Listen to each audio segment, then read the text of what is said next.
O magandang araw sa inyo mga kawangis ko kung saan ka mang sulok ng mundo. Ito ang inyong lingkod, Anton Olson.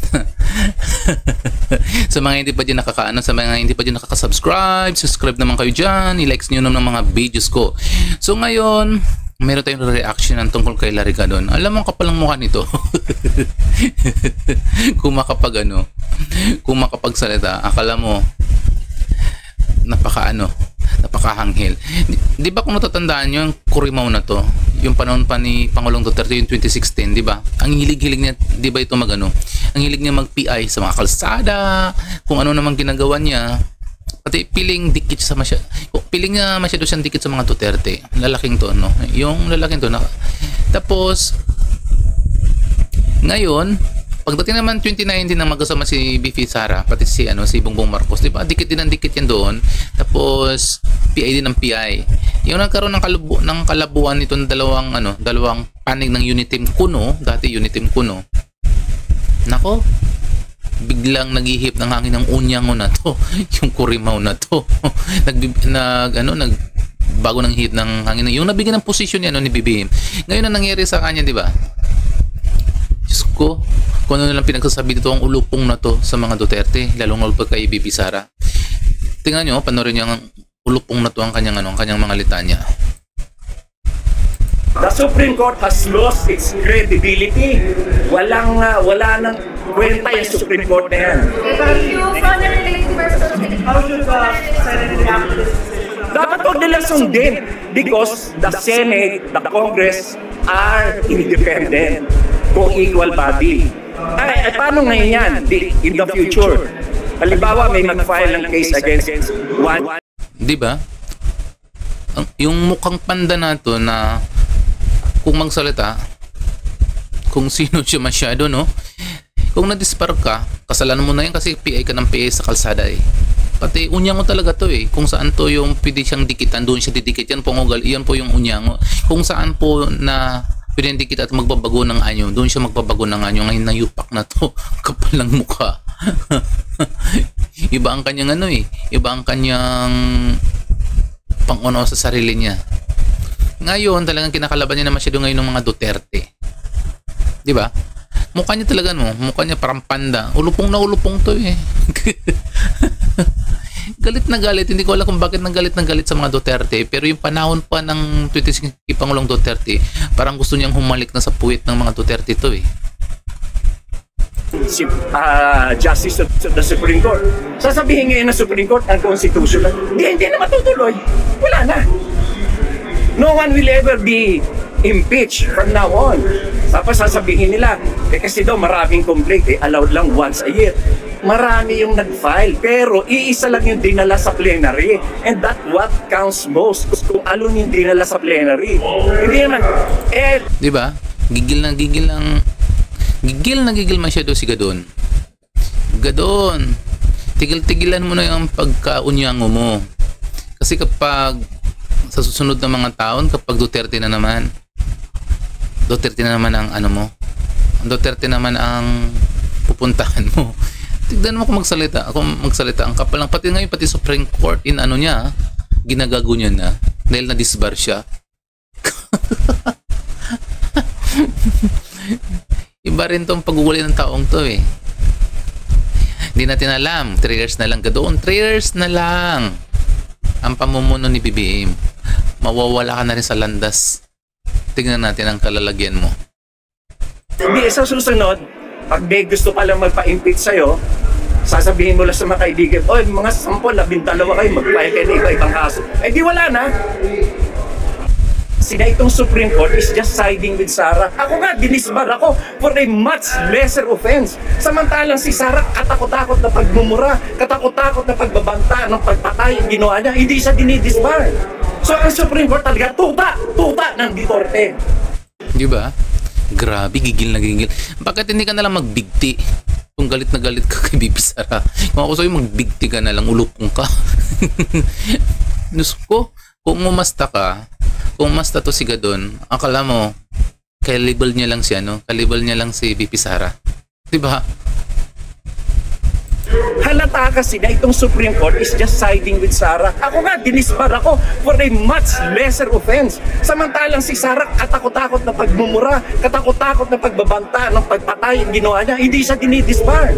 So ang Supreme Court talaga, tuta ng Duterte. The Supreme Court has lost. Yan, di ba? Grabe ang pagkagigil niya, no? Ni Larry Gadon. hindi ko maarok. ang pag-uugali niya, hindi ko maarok. Hindi ko talaga maarok ang pag-uugali niya, no? Ni Gadon. Yung parang kung saan siya makakakuha doon ng pagkain, doon siya eh. Tapos yung mata niya umaano pa, no? Yung mata niya lumalaki, di ba, kapag nagsasalita. Para siyang manunuklaw. Para siyang manunuklaw ng ano. Ngayon pati Supreme Court kinakalaban na ni Nano. Pati Supreme Court kinakalaban na ni Gadon dahil sa disbarment. Tapos pinipilit niya ipasok. Kahiliran niya daw si BP Sara dahil si BP Sara daw mura ng murabat, hindi siya tinanggalan ng license. Tapos siya tinanggalan ng license, di ba? Kundi siya mukhang panda kung magsalita.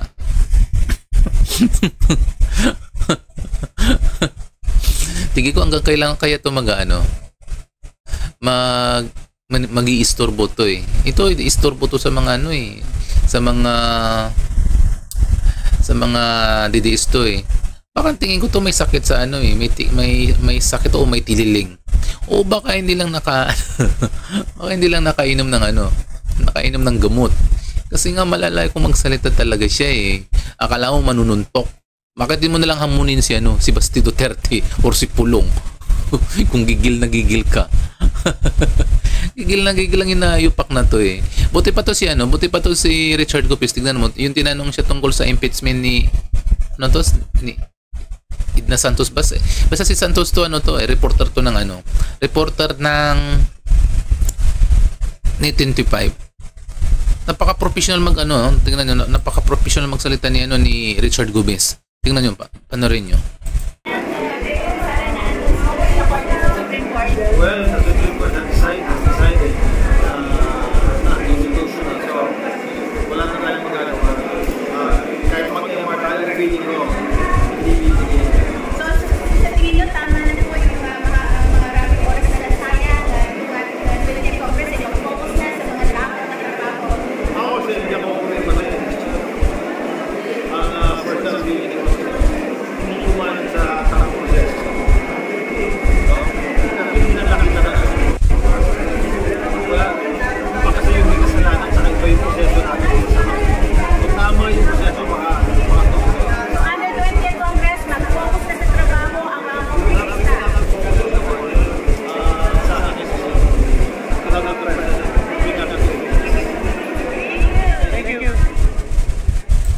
O diba?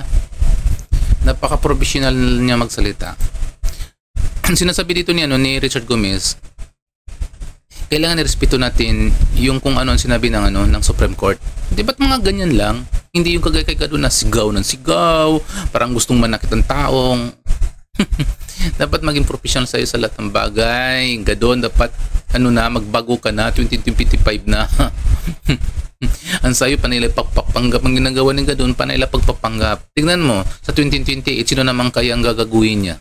Kanino naman kaya siya didikit? Para makakuha lang ng pwesto sa gobyerno. Tignan mo, nabigyan ng pwesto sa gobyerno.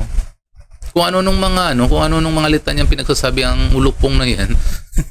Galit na galit. Kung ako sa'yo, Gadon, dumundag ka na lang sa 13th floor. Kung pikon na pikon ka na kay BP Sara, pati sa mga taga-Korte Suprema. Bagay sa'yo doon. Hindi kung ano-ano mga pinagsasabi mo at pinagmumura mo. Pati si Duterte, dati yung si Pangulong Duterte yung pumunta sa hike, naku, tuwang-tuwa nga ngulupong na yan. Nako. Alam nyo, Kawangis, di ba minsan nakakabwisit manood, marinig mo na yung pinagsasabi niya parang out of context na. Lalong-lalo pa yan si Gado na yan. Walang Hindi ko alam kung kayo nagmana ang taong yan. Tingin ko kulang yan sa kulang sa aruga. Kulang sa aruga si Gado eh. So anyway, highway mga mga kawangis ko. Sa ngayon, bye-bye muna tayo. Ayan, bye-bye muna tayo. Sa mga tao din hindi pa sa mga hindi pa nakasubscribe sa akin, parang awan nyo na. Select nyo naman ang mga videos ko. Kaya sa ngayon, bye-bye muna tayo. And thank you!